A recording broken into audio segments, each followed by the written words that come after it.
Hey, hello. Balik lagi di channel Spoiler Moon dan kita akan lanjutkan lagi kisah hidup Tuan Muda Yun. Pertarungan antara ras manusia dan juga ras laut dari kerajaan Laut Timur masih berlanjut. Dan kali ini kita akan lanjutkan lagi pembahasannya di part 118.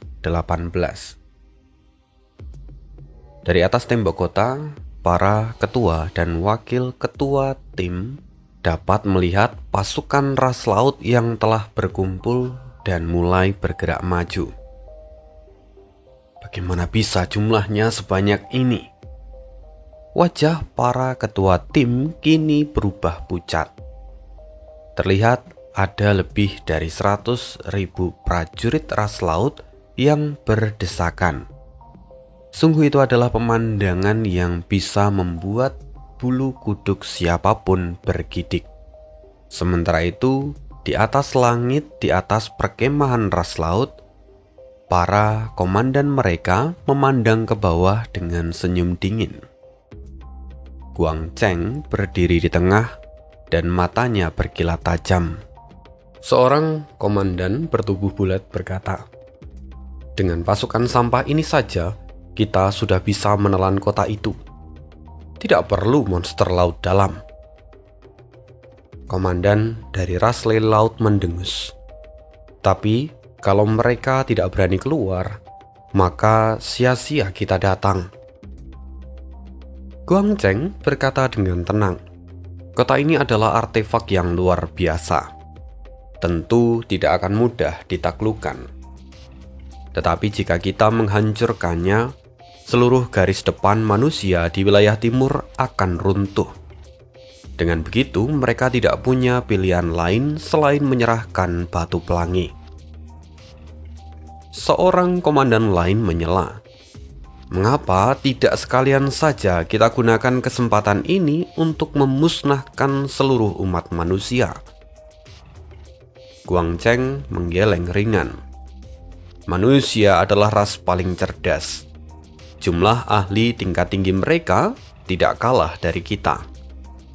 Jika perang hidup dan mati benar-benar pecah, bahkan ras laut pun akan kesulitan untuk menang." Seorang komandan lain bertanya dengan hati-hati, "Tapi Tuan, sebenarnya apa itu batu pelangi? Kenapa kita sampai harus berperang seperti ini?" Wajah Guang Cheng seketika menjadi gelap. "Itu bukan sesuatu yang perlu kau ketahui. Rasa ingin tahu itu bisa saja membunuhmu." Komandan yang tadi bertanya seketika diam. Guang Cheng mendengus. "Percepat pembukaan lorong spasial. Saat monster laut dalam turun, seluruh garis depan manusia di wilayah timur akan runtuh sepenuhnya." Semua komandan dari ras laut memasang ekspresi serius saat mengikuti Guang Cheng menuruni penghalang. Penghalang itu menutup seluruh kekuatan dari dunia luar. Di dalamnya hanya ada formasi raksasa yang terus beroperasi. Di sekitar formasi berdiri 4 komandan ras laut dan ada satu lagi yang berada di tengah. Mereka terus menuangkan kekuatan mereka tanpa henti. Di atas formasi sendiri juga terlihat sebuah bola hitam kecil yang terus berkedip dengan aura mengerikan. Bola itu perlahan-lahan membesar, menelan semua indera ilahi hingga tidak ada satupun aura yang dapat terdeteksi. Guang Cheng melihat semuanya dan kemudian bertanya pelan, "Bagaimana keadaanmu, pendeta utama?" Sosok yang ditanyai Guang Cheng adalah pemimpin regu yang menjaga formasi itu agar tetap beroperasi. Dia adalah alkemis agung dari ras laut yang dikenal dengan sebutan pendeta. Kalau rasnya sendiri, dia berasal dari ras kerang silet. Jadi tidak heran kalau di punggungnya ada cangkang seperti kerang. Sekali lagi, pendeta itu adalah alkemis agung dari ras laut. Statusnya bahkan melampaui para alkemis manusia. Dalam hierarki ketat ras laut, bahkan bangsawan kerajaan pun harus bersikap hormat padanya.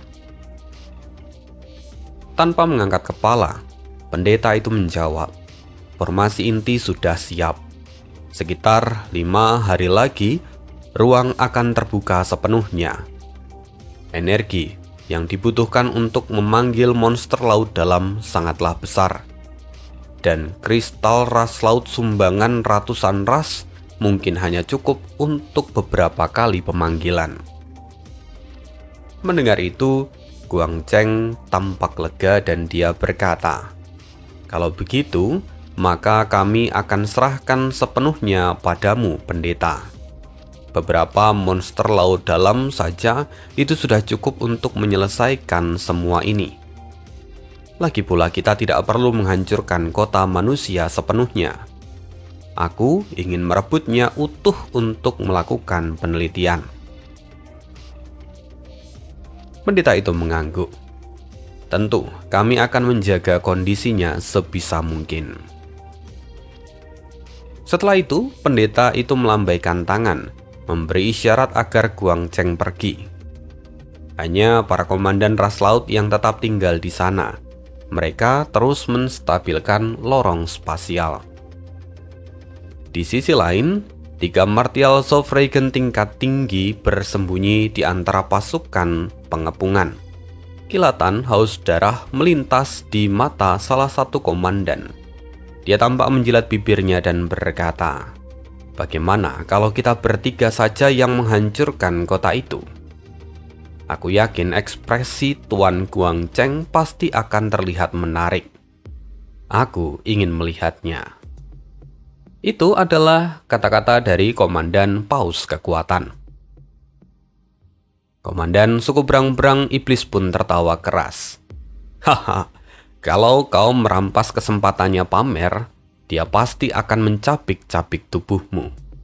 Jadi tahanlah dirimu." Saat ini, dengan 100.000 prajurit elit, rasa percaya diri mereka menjulang tinggi. Seakan kota langit telah jatuh di dalam genggaman mereka. Komandan Paus Kekuatan melirik ke arah manusia ikan yang ada di sampingnya. "Zhou Yu, sejak tadi kau diam saja. Apa kau merasa lebih hebat dari kami?" Tatapan komandan berang-berang iblis pun berubah menjadi tidak senang. Sementara, komandan klan Zhou Yu menjawab dengan suara dingin, "Aku tidak berani meremehkan kalian. Aku hanya tidak setuju dengan angan-angan kalian. Misi kita adalah menahan manusia, bukan menaklukkan ataupun merusak kota itu. Menyerbu dengan membabi buta bahkan tidak pernah ada dalam pikiranku." Memangnya kenapa kalau kota itu rusak? Walau mereka punya lebih banyak ahli tingkat tinggi, siapa yang bisa menahan gelombang pasukan kita? Kata Komandan Paus Kekuatan sambil mendengus. Komandan Zhou Yu tersenyum tipis. "Aku memang tidak bisa.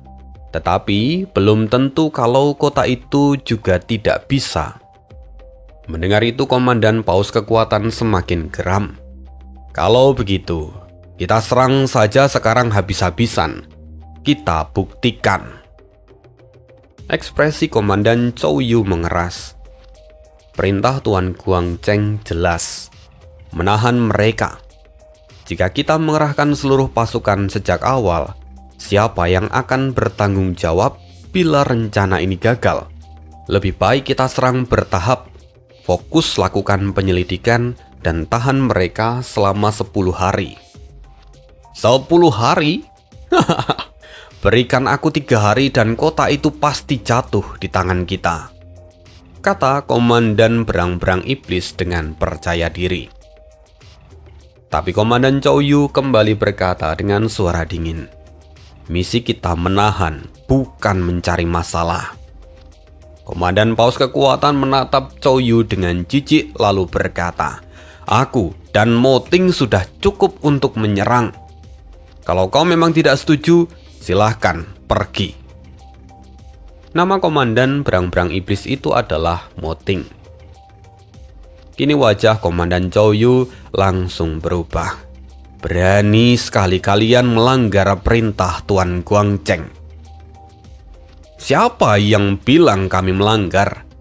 Kami hanya meruntuhkan kota itu lebih cepat, kata Komandan berang-berang iblis sambil mengejek. Mata Komandan Chow Yu melorot. Kalau begitu, maka aku akan membawa sepertiga pasukan pergi.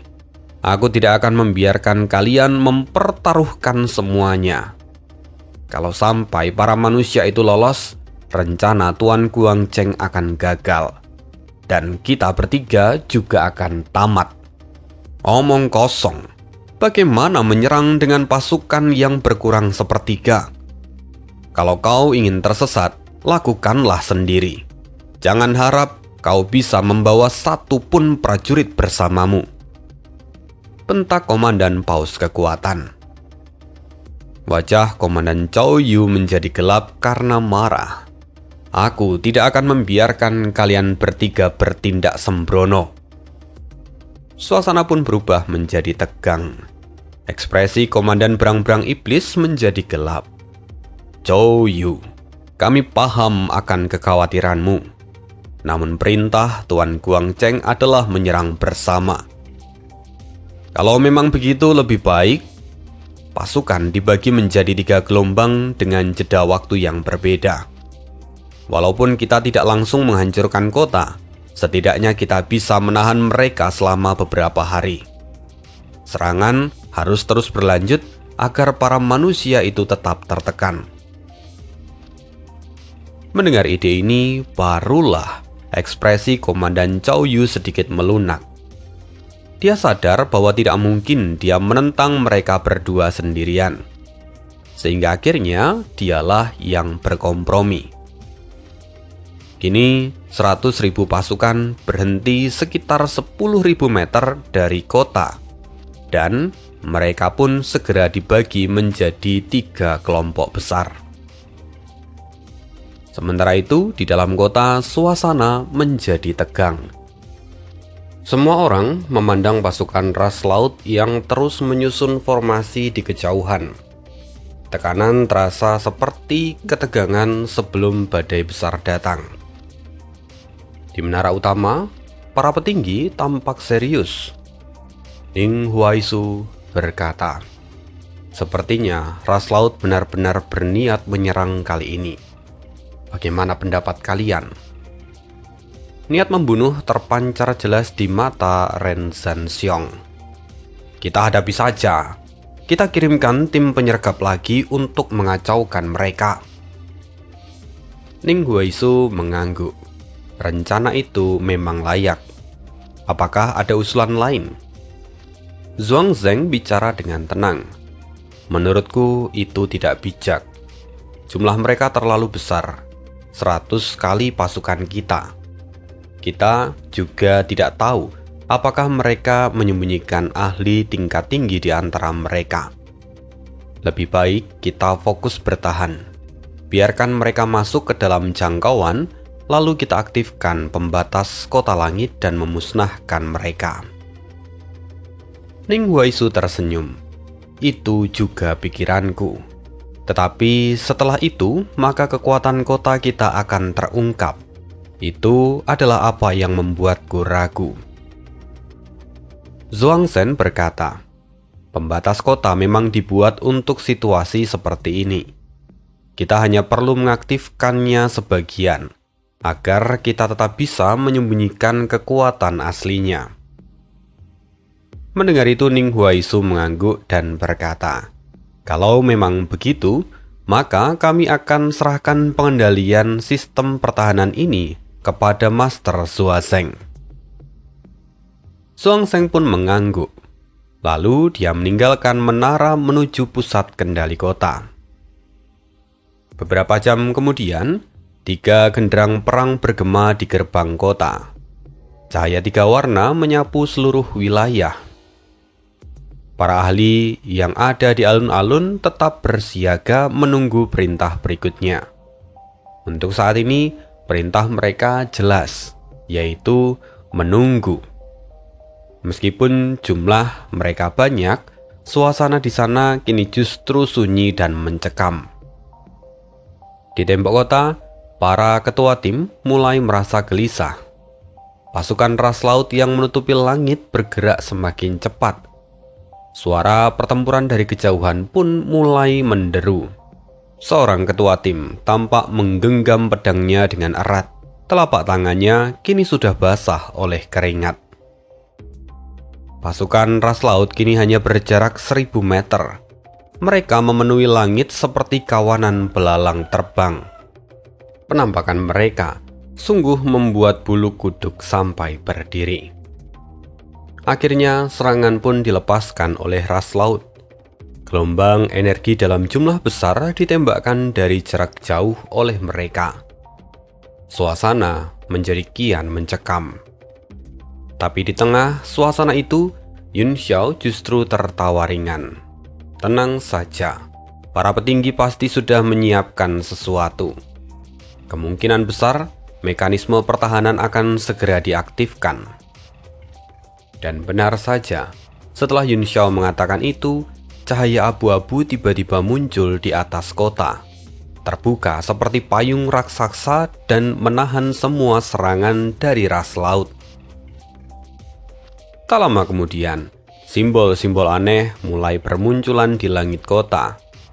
Saat mencapai ketinggian tertentu, mereka mulai bersinar. Di bawah sinar itu, run-run mulai berkumpul semakin banyak. Dan mereka kemudian menyatu menjadi formasi raksasa. Formasi itu sendiri memancarkan cahaya keemasan. Api di sekitarnya melonjak, menyapu langit seolah gerbang neraka telah terbuka. Gelombang api meraung menuju pasukan ras laut. Dalam sekejap, barisan depan langsung berubah menjadi abu. Sebagian besar ras laut memang hidup di air, dan mereka sangat takut akan api. Maka, kepanikan pun menyebar dengan cepat. Sementara itu di menara utama, semua orang bersorak gembira. Wajah mereka bersinar oleh pantulan kobaran api. Ning Huaisu berkata dengan kagum, "Tak kusangka Master Zhuangzheng langsung mengaktifkan formasi asal api tingkat tinggi.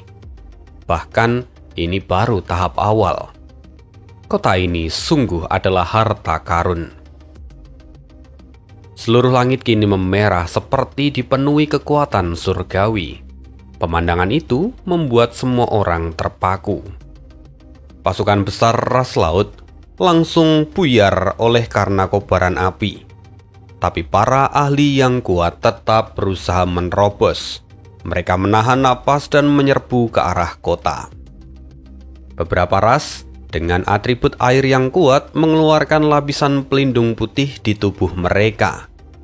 Mereka menahan nyala api dan terus bergerak maju. Saat itu, perintah keras terdengar dari tembok kota. "Semua pasukan, serang! Hancurkan musuh yang berhasil menembus lautan api." Ribuan sinar cahaya melesat dari tembok kota, menebas para ahli ras laut yang bergegas menembus lautan api. Mereka nyaris tak mampu menahan beberapa serangan sebelum mereka mati. Tapi jumlah ras laut terlalu besar. Gelombang serangan terus bertambah dan tekanan terhadap kota langit meningkat tajam. Di kejauhan, 3 komandan dari ras laut menatap dengan ekspresi terkejut sekaligus murka. Susunan asal berelemen api yang menggantung di langit telah menyaring ribuan prajurit mereka dalam sekejap. "Rasuma, maju!"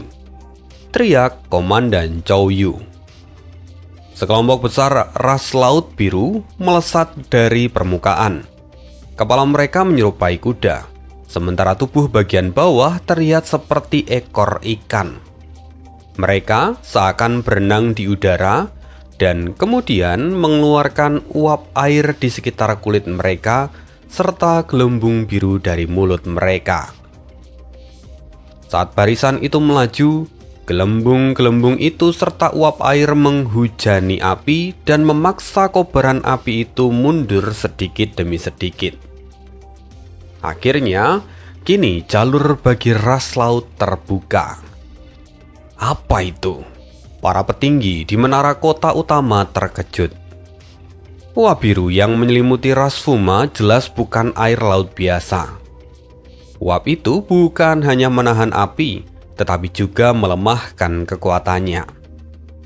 Dalam sekejap, lebih banyak pasukan ras laut yang kini berhasil mendekat ke arah kota.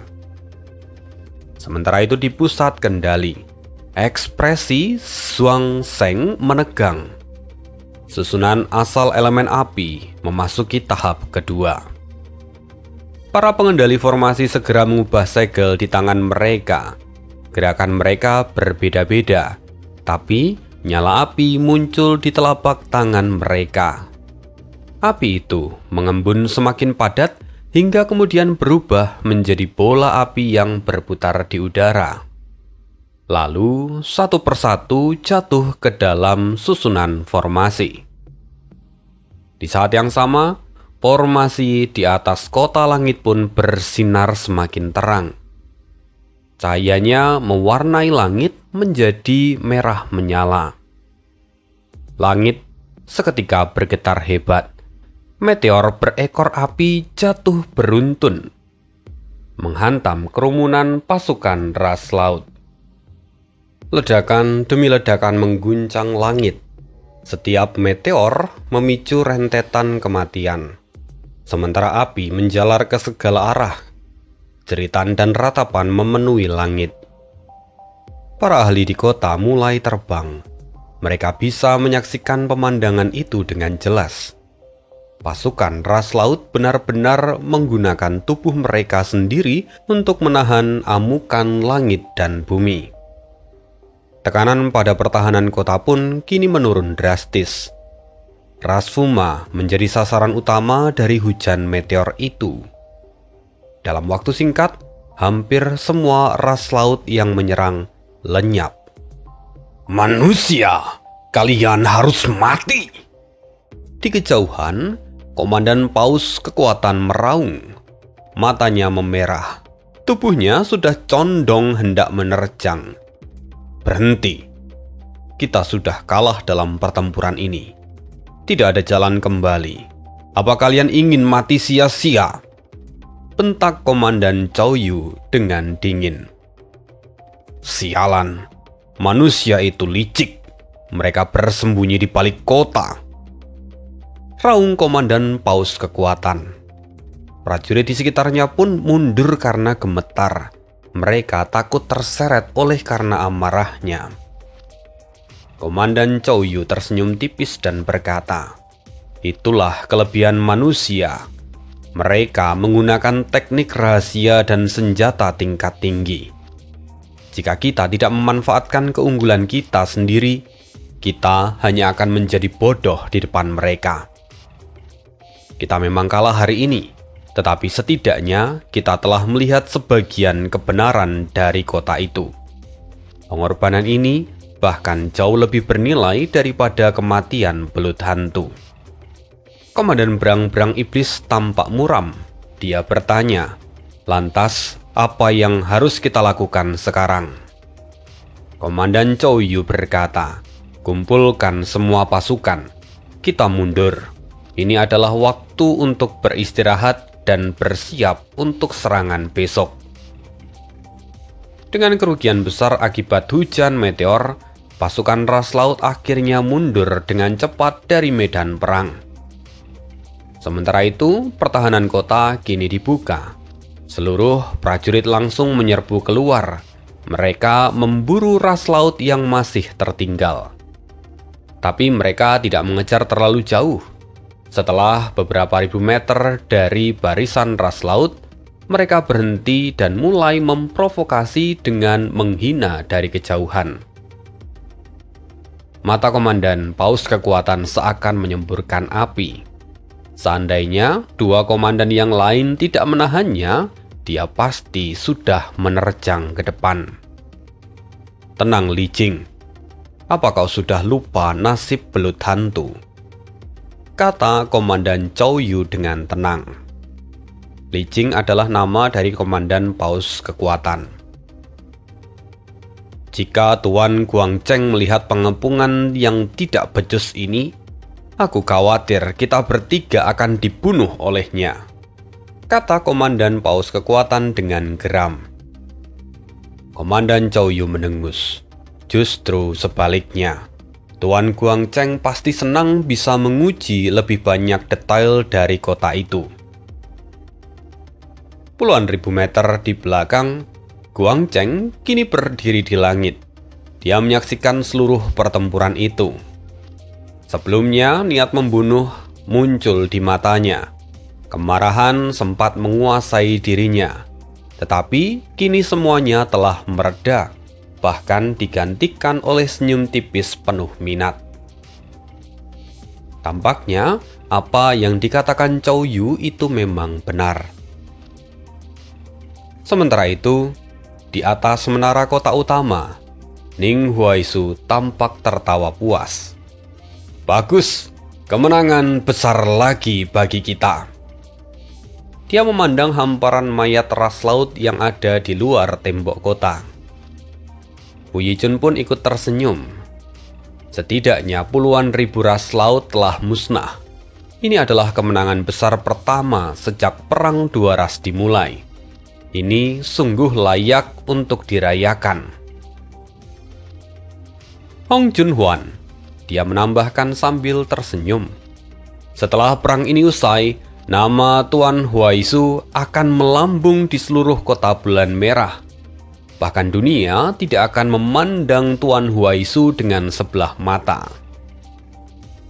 Mendengar itu tentu Ning Huaisu sangat senang. Suasana hatinya kini sangat baik. Biasanya dia bahkan tidak pernah ramah kepada orang-orang dari guild dagang Forpol. Tetapi kali ini, dia bahkan tertawa dan menanggapi perkataan mereka.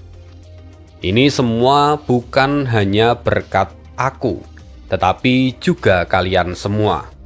Aku hanya melakukan bagianku sendiri. Semua orang tersenyum, namun tak ada yang benar-benar larut. Bagaimanapun ini masih terlalu dini untuk membicarakan jasa. Fokus mereka tetap satu, mempertahankan kota langit. Lagi pula, puluhan ribu korban dari musuh bahkan belum mencapai 1/10 dari kekuatan mereka. Yang gugur hanyalah pasukan lemah, dan para ahli sejati masih menunggu di belakang. Meskipun kita menang, aku merasa bahaya yang jauh lebih besar akan segera datang. Bahkan pengepungan ini terasa aneh. Mungkin mereka sengaja mengorbankan 1/10 pasukan mereka hanya untuk menguji kita, kata Liao Yangbing. Dia sedari tadi diam, tapi kini dia angkat bicara. Mendengar itu, Mi Gaoyang yang tidak suka pada Liao Yangbing, dia memutar mata dan berkata, apa anehnya, semakin banyak prajurit dari ras laut yang kita bunuh, semakin baik juga. Lagi pula ras laut memang tidak cerdas. Wajar jika mereka bertindak membabi buta. Mendengar perkataan dari kedua orang itu, Ning Huaisu tampak merenung sejenak, lalu berkata, pendapat kalian berdua memang ada benarnya. Bagaimana menurut yang lain? Sebuah suara terdengar. Aku setuju dengan Tuan Kota Liao Yangbing. Suara itu adalah Zhuang Sheng. Dia baru saja kembali dari pusat kendali. Wajahnya tampak serius. Dia kemudian melanjutkan. Dengan jumlah pasukan sebesar itu, jika mereka benar-benar ingin menyerang, mengapa pasukan inti mereka tetap ada di belakang? Aku melihat banyak ahli berkumpul di sana. 100.000 pasukan ini seakan hanya umpan. Mereka tampaknya adalah pasukan yang memang sengaja ada untuk dikorbankan. Mendengar itu semua orang terkejut. Tak seorang pun berani membantahnya. Ning Huaisu kini tampak tersenyum pahit. 100.000 prajurit hanya sebagai umpan? Kalau itu benar, maka ini akan menjadi masalah besar. Zhuangzheng berkata lagi, ras laut memiliki populasi terbesar di dunia. 100.000 bukanlah apa-apa bagi mereka.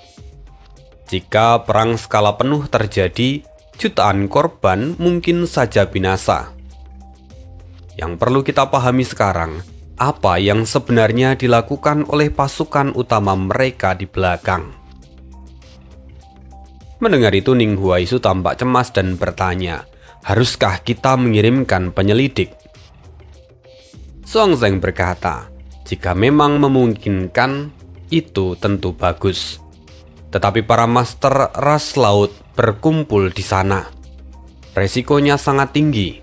Kembali dengan selamat itu akan menjadi sangat sulit. Ning Huaisu lalu memandang kerumunan orang dan bertanya, siapa di antara kalian yang bersedia menjadi sukarelawan? Semua orang langsung mengalihkan pandangan. Menyergap pasukan lemah mungkin masih aman, tetapi menembus barisan ahli sama saja dengan bunuh diri. Bahkan seorang martial Sovragen tingkat tinggi pun belum tentu bisa selamat.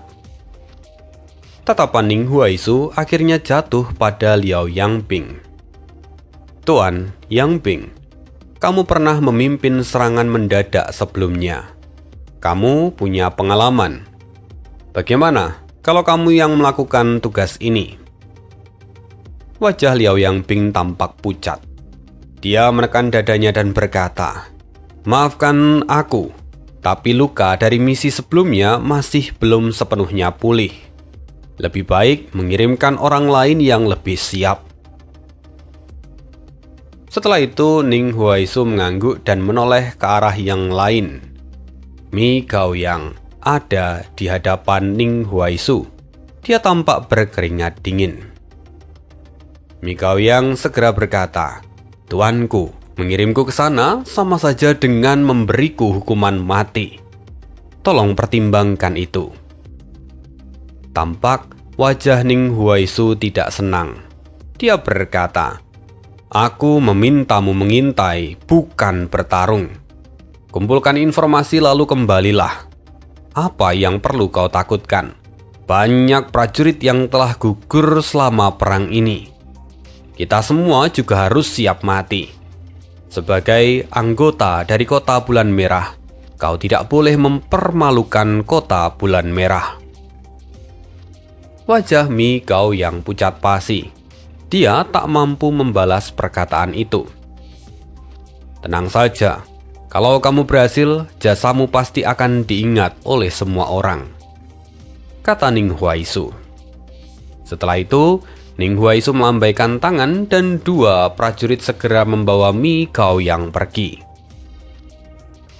Untuk terakhir kalinya Mi Gaoyang menatap Liao Yangping penuh dengan kebencian. Zhuangzheng tampak menghela nafas. Misi ini memang sangat berbahaya. Semoga dia berhasil. Pasukan ras laut mungkin tidak menyerang lagi hari ini, tetapi serangan berikutnya pasti akan lebih ganas. Kita semua harus bersiap. Semua orang mengangguk dan tak berani lengah sedikit pun. Sementara itu, pasukan ras manusia terus berdatangan melalui formasi teleportasi dari kota terdekat. Kekuatan kota pun meningkat pesat dan jumlah pasukan manusia bertambah sekitar 2.000. Namun tiba-tiba, suara pertempuran terdengar di dalam kota. Para ahli di menara kota utama langsung mengernyitkan dahi. Sementara ekspresi Ning Huaisu berubah drastis. Siapa yang berani membuat kerusuhan di kota? Tampaknya mereka tidak takut akan hukuman yang telah ditetapkan. Setelah itu, seorang prajurit masuk dengan wajah panik. "Tuan Huaisu, kabar buruk. Tuan Mi Gao yang membunuh lebih dari 20 orang lalu melarikan diri menggunakan formasi teleportasi." "Apa?" Kerumunan orang tertegun sejenak. Kemarahan meledak dari seluruh ruangan. Tuan Mi Gao yang meninggalkan banyak jimat peledak sebelum dia pergi. Dia menghancurkan formasi teleportasi setelah dia meninggalkan tempat. Sekarang, formasi teleportasi hanya bisa digunakan untuk mereka yang datang. Sementara, yang mau pergi tidak bisa. Prajurit itu kini tampak panik. Sementara Ning Huaisu tubuhnya bergetar karena marah. Mi Gaoyang berasal dari kota bulan merah. Sebagai komandan utama, dia tidak mungkin lepas dari tanggung jawab atas kegagalan ini. Ning Huaisu meraung, "Kejar dia, tangkap dengan segala cara. Kirim juga pesan ke kota bulan merah. Siapapun yang menemukan Mi Gaoyang harus langsung mengeksekusinya di tempat." "Baik," kata prajurit itu yang kemudian langsung berlari. Xuanzeng berkata dengan wajah muram, "Pembunuhan dan pelarian Mi Gaoyang jelas akan meninggalkan dampak yang sangat buruk. Hal terpenting sekarang adalah memperbaiki formasi teleportasi dan juga menenangkan pasukan." Ning Huaisu mengangguk. Benar seperti kata Master Xuanzeng. Perbaikan formasi teleportasi kota akan aku serahkan pada Master Xuanzeng. Sementara untuk menenangkan pasukan, Tuan Yijun, sepertinya aku harus merepotkanmu untuk turun tangan kali ini. Fu Yijun mengangguk. Dia tahu, dia adalah orang yang paling cocok untuk melakukan tugas ini. Xuanzeng tampak menghela nafas. Insiden seperti ini merupakan pukulan berat bagi moral pasukan manusia. Dan oleh karena itu, masalah pengiriman penyelidik ke luar kota pun terpaksa harus ditunda. Setelah itu, dia berbalik dan menuju area observasi. Dia berniat untuk mencari ahli yang mampu memperbaiki formasi teleportasi. Menara kota utama hanya memiliki 3 lantai, tetapi tiap lantai sangatlah luas dan megah. Struktur di dalamnya penuh dengan lorong yang berliku. Tempat itu juga bagian inti dari senjata tingkat tinggi ini. Lalu saat dia baru mencapai lantai 2, jantung Xuanzeng tiba-tiba berdegup kencang. Dia seolah melihat sosok yang melintas di ujung koridor. Alisnya berkerut. Tubuhnya menghilang seketika. Xuanzeng menggunakan teleportasi langsung ke tempat itu. Namun, lorong panjang itu kini kosong. Lantai 2 sebenarnya merupakan area hunian bagi para ahli. Lebih dari 100 ruang kultivasi tersusun rapi. Setiap Martial Sovereign akan memiliki ruangan tersendiri di sini. Sementara tim inti dari sekte akan menempati ruang dengan ukuran yang berbeda sesuai dengan kekuatan mereka. Semua pasukan inti tingkat 1 berkultivasi di sini dan tidak pernah digerakkan. Mereka adalah kekuatan cadangan utama dari kota langit. Kini, pupil mata Xuanzeng mengecil. Indra ilahinya menyapu seperti gelombang. Selain beberapa ruang yang memiliki perisai kuat, seluruh lantai itu berada dalam jangkauannya. Dan dia bisa melihat bahwa tidak ada siapapun. Keraguan mulai memenuhi pikirannya. Penglihatannya tidak mungkin keliru. Namun sosok itu juga tidak mungkin bergerak cukup cepat untuk bersembunyi tanpa jejak darinya. Dia tidak percaya ada orang yang bisa lolos dari pengawasannya. Xuanzeng mulai berjalan perlahan. Kekuatan spiritualnya dinaikkan hingga ke puncak. Udara di lantai 2 pun sampai bergetar halus. Lalu, tiba-tiba sosok itu muncul lagi di depan. sosok itu melesat dengan sangat cepat. Suangseng mendengus dingin. Dia melangkah dan berteleportasi untuk mengejar. Jarak mereka hanya puluhan meter. Namun, lagi-lagi sosok itu lenyap dalam sekejap. Suangseng kini benar-benar terkejut. Kalau hanya sekali, maka itu bisa dianggap sebagai sebuah kebetulan. Tetapi, kalau 2 kali, jelas ini bukanlah kebetulan. Suangseng langsung menuju ruang rahasia tempat sosok itu terakhir kali menghilang. Langkahnya melambat, dan ruangan itu adalah salah satu yang terbesar di lantai 2. Ini adalah ruangan milik keluarga Bei Ming. Setelah berpikir sejenak, Suangseng mengangkat tangan dan mengirimkan segel ke pintu itu. Segel itu meresap dan kemudian lenyap. Setelah beberapa saat terdengar suara omelan dari dalam sana. "Siapa itu? Mengganggu saja." Pintu ruang rahasia itu pun terbuka dan seorang laki-laki dengan wajah kesal muncul. "Bukankah sudah kukatakan pada Tuan Ning Huaisu, jangan mengganggu kami kecuali situasinya genting. Dan kau siapa?" Segera, Suangseng berkata dengan tenang, "Nama saya Suangseng. Mohon maaf telah mengganggu tuan-tuan dari keluarga Bei Ming." Begitu Suangseng selesai mengatakan itu, tiba-tiba seberkas cahaya melesat dari dalam, lalu menghantam laki-laki yang sebelumnya membuka pintu. Laki-laki itu terpental dengan keras dan menghantam dinding.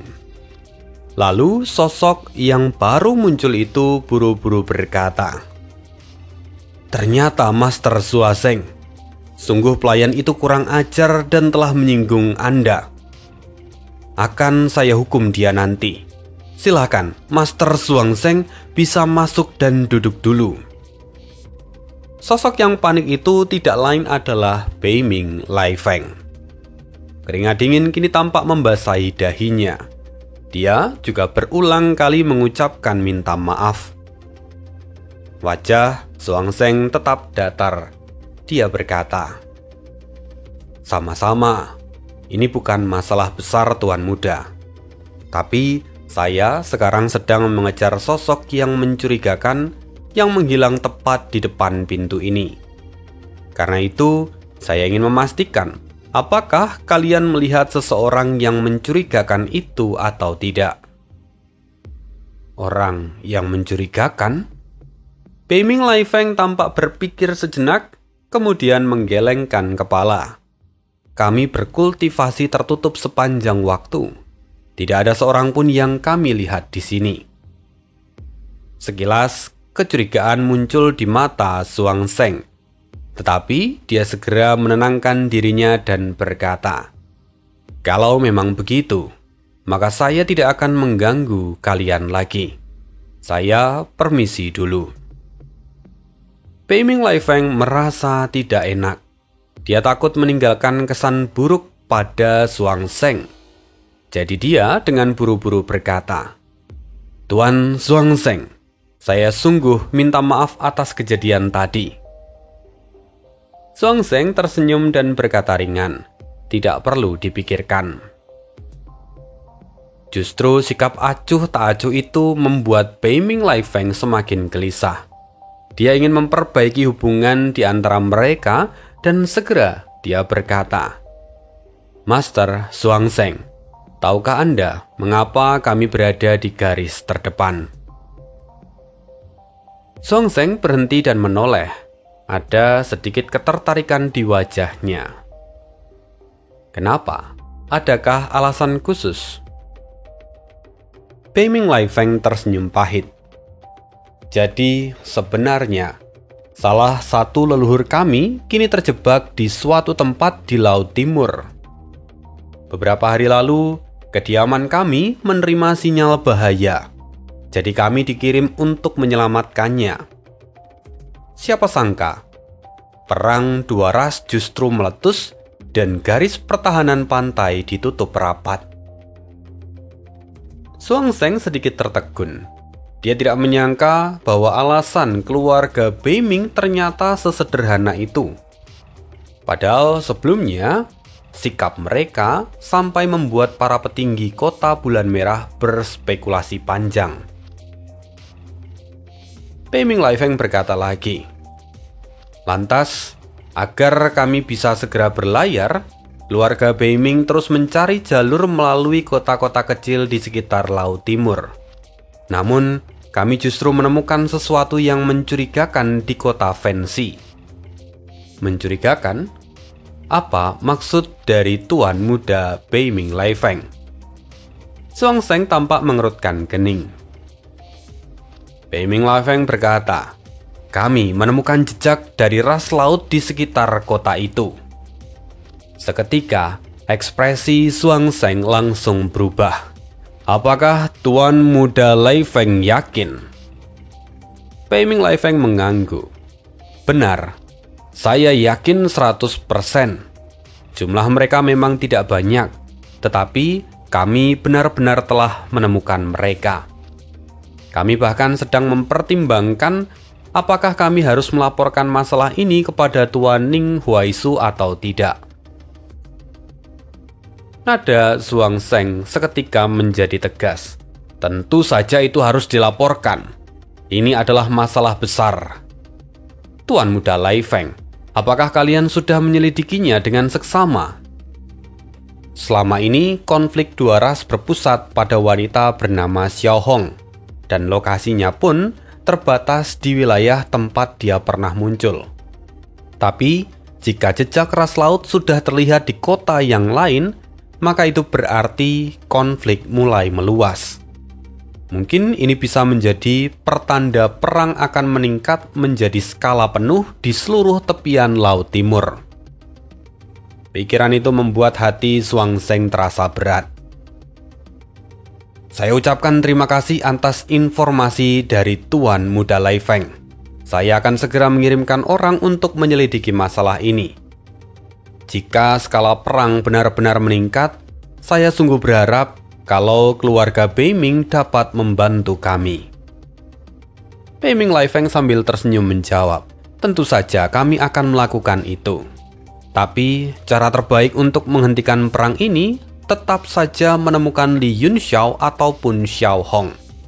Jika mereka ditemukan, maka semua masalah ini dapat terselesaikan." Zhuangzheng tampak menggelengkan kepala. Sayangnya, Li Yunxiao terakhir kali terlihat di kota Fengling. Kemudian dia menghilang. Sementara Xiao Hong, dia juga lenyap setelah muncul di kota Haiti. Mencari mereka mungkin akan sia-sia saat ini. Dan saya khawatir perang ini jauh lebih serius daripada yang kita duga. Beiming Laifeng berkata, "Master Zhuangzheng tidak perlu terlalu khawatir. Jika memang situasi benar-benar menjadi tidak terkendali, wilayah suci pasti akan turun tangan untuk menengahi masalah ini. Ras laut tidak akan berani memulai perang secara penuh. Selama wilayah suci bergerak, keempat ras lautan pun akan bisa dibalik." Zhuangzheng tampak tersenyum pahit dan menjawab, "Jika memang sampai sejauh itu, maka wilayah timur akan dilanda bencana. Sekarang, saya akan segera melapor.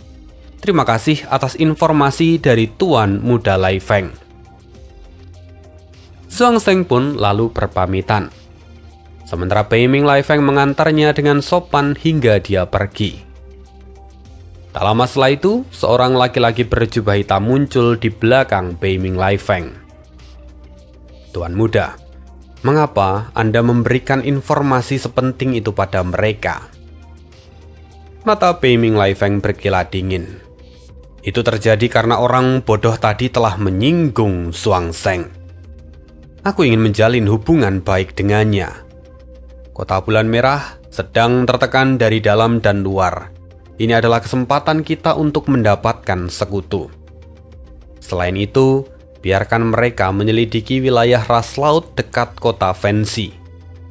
Jika ras laut benar-benar menutup semua pantai, bagaimana kita bisa pergi berlayar?"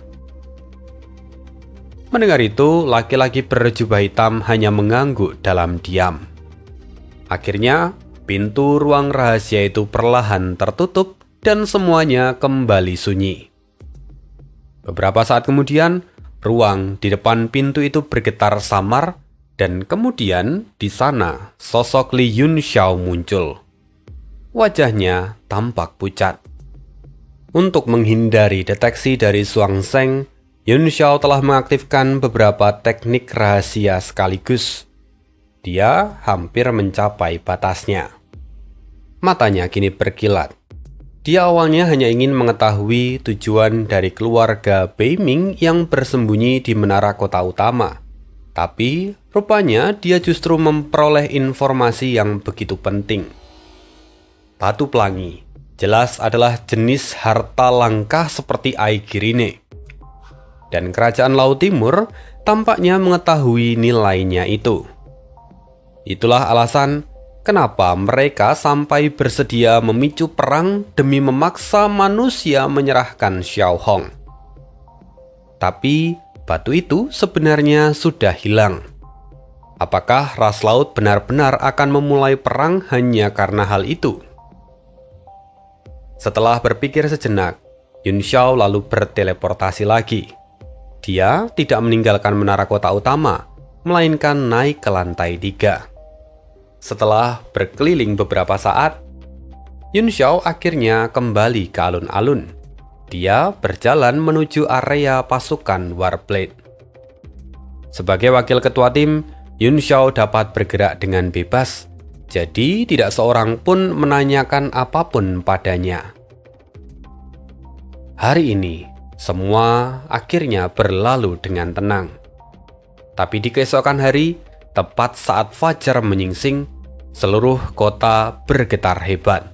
Cahaya 3 warna kini telah meledak di langit.